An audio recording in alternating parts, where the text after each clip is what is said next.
अस्सलाम वालेकुम। मेरा नाम बुरहानुद्दीन है।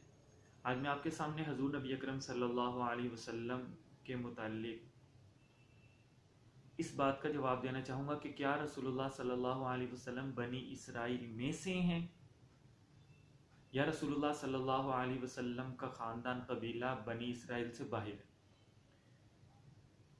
जैसा कि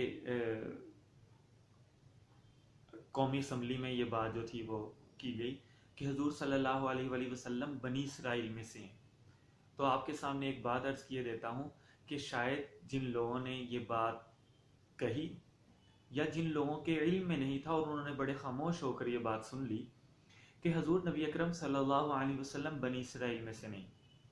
कुरान मजीद में जो या बनी इसराइल का लफ्ज़ जिक्र किया जाता है, सबसे पहले मैं आपको उसके मुतालिक वाज़े कर दूं। या बनी इसराइल, ए बनी इसराइल के बेटो, या बनी इसराइल, ए इसराइल के बेटो। तो यहाँ पर जो इसराइल है ये हज़रत याकूब अलैहिस्सलाम का जो है लक़ब है।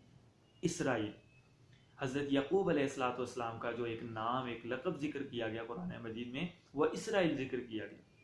और हज़रत याकूब अलैहिस्सलाम की औलाद में से हजूर नबी अकरम सल्लल्लाहु अलैहि वसल्लम कतन नहीं है।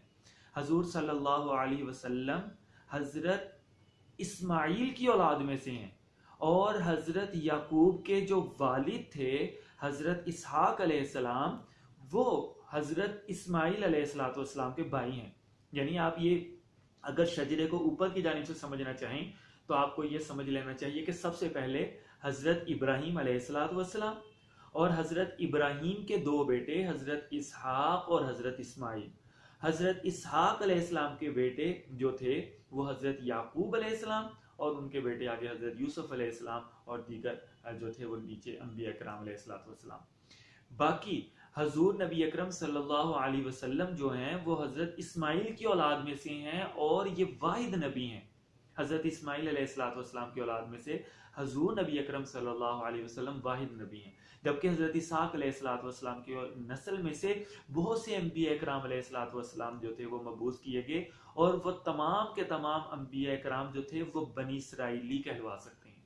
लेकिन हजूर नबी अकरम सल्लल्लाहु अलैहि वसल्लम कतन बनी इसराइल में से नहीं है। यही वजह है कि उन लोगों के यहाँ रसूलुल्लाह सल्लल्लाहु अलैहि वसल्लम से हसद वाला रवैया जो था वो इस वजह से पाया जाता था कि हजूर सल्लल्लाहु अलैहि वसल्लम हमारे ख़ानदान में से, हमारी फैमिली में से क्यों नहीं, किसी और फैमिली से क्यों नबी मुंतखब कर दिए।